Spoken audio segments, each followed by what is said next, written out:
Before pregnancy, I was sure that I would be that on mom. You know, organic puree, developmental activities from 3 months, no cartoons at an early age, only Montessori and love. I watched other moms' stories and thought, yes, mine will definitely be even better. Then I got pregnant, and it began. First toxicosis, then insomnia, then labor, which lasted 27 hours, then screaming. Lots of screaming, a lot of screaming, mine and the baby's. And here I am, lying at home. The baby is 4 days old, and I understand nothing works the way I imagined. Into one, I honestly try. I made feeding schedules. I read articles. I watched webinars. I listened to podcasts at 4 a.m. while rocking the baby. But the baby did not sleep on schedule. He didn't eat according to the norms. He constantly wanted to be held, and when I tried to move away, he screamed as if they were trying to take him apart for parts. My husband tried to help in the first weeks, but he was working. My grandmother said, "You'll spoil him." My friends sent me cute emoticons and "hang in there, it will pass." And I looked in the mirror and didn't recognize myself. Into one. In the 3rd month, I had my first tantrum. I was just sitting on the floor. The baby was screaming. My chest hurt. I hadn't eaten for a day. And I suddenly thought, I can't cope. I'm a bad mother. And I became scared. Not for the child, but for myself. Because at that moment I realized no one told me that I would be so lonely. Into one. I decided to write to a parenting forum, anonymously, just to let off steam. The topic title was, I regret becoming a mother, and I'm ashamed. There were over 100 responses. And here's what struck me: most of them didn't judge. They wrote, I felt the same way too. It's been almost a year. It's normal. You're not alone, I cried, from relief, because for the first time in 3 months I felt, I'm not crazy, it's just really hard. Into one. And then I decided to keep a diary, an open one, on Telegram. I called it The Diary of a Mom Who Failed an Exam. I wrote everything there. How I cried in my soul. How I was afraid to change a diaper. How I forgot my baby in a stroller near a store for 3 minutes and almost went crazy. How I dreamed of just sleeping once, without a break. At first, there were 12 subscribers, then 400, then 2,000. And then a girl wrote to me, "Thank you. I thought I was the only one like that. And you're like me, only more honest." Into one. After 6 months, I started breathing. Not because it became easier, but because I stopped fighting reality. I realized that the ideal mother is not the one who does everything right, but the one who stays close, even when it's bad, even when she's tired, even when she's at 0. I stopped blaming myself if I turned on a cartoon. I allowed myself to cry. I learned to ask for help without feeling like a failure. Into one. And another unexpected moment appeared. My feelings for the child became real. No, I always loved him, but in the beginning as if according to the instructions. And now for real, with pain, joy, warmth and fatigue at the same time. When he laughed for the first time, I cried. When he walked, I didn't film it, I just held his hand. When he hugged me himself, I didn't want to post it in stories. I just sat and breathed this moment into one. A year later, I realized motherhood is not a project.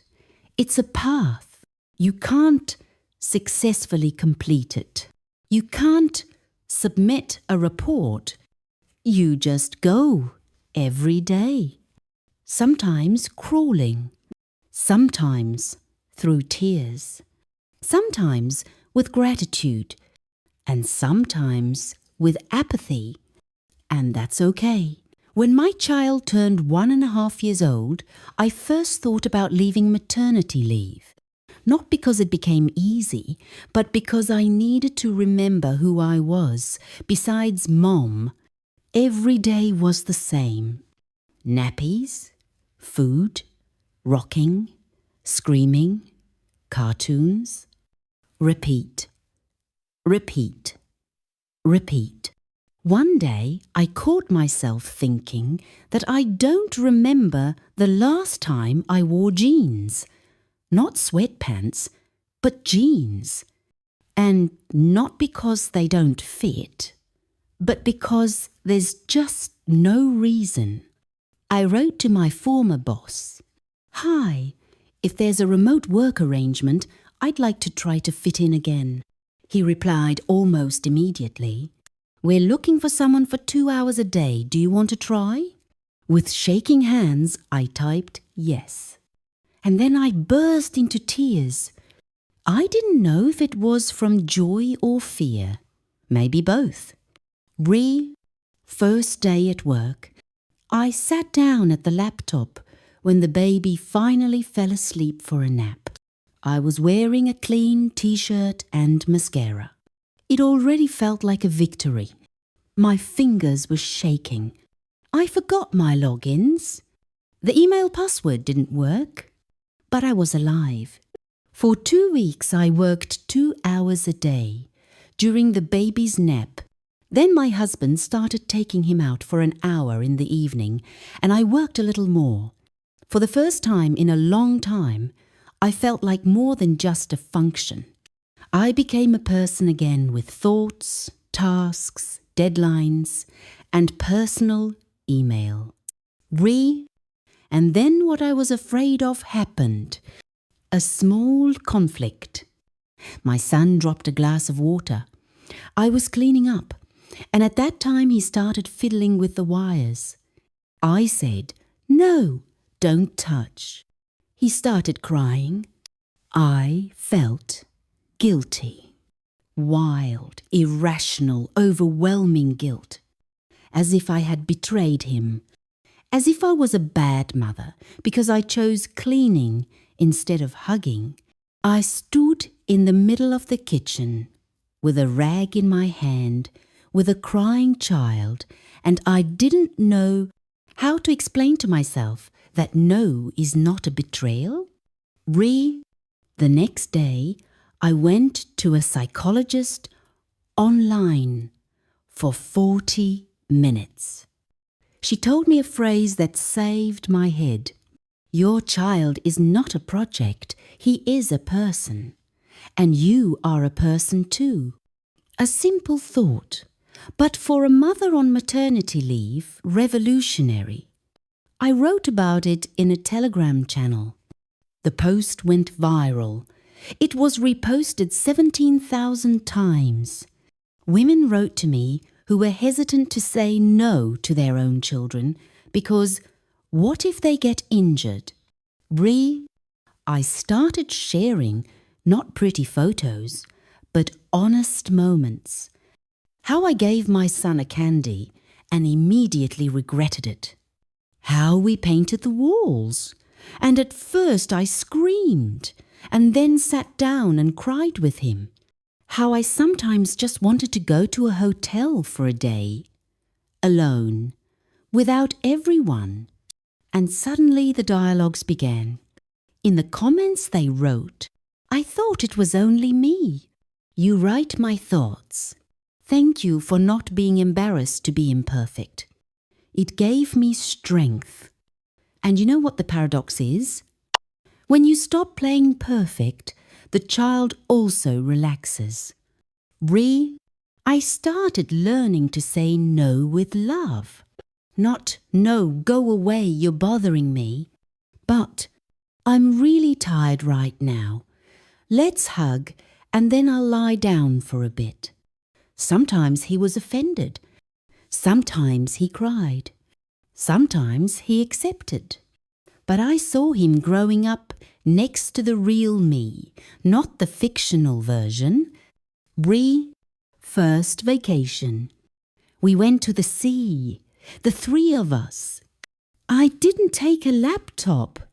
I bought myself a swimsuit that didn't have built-in shame.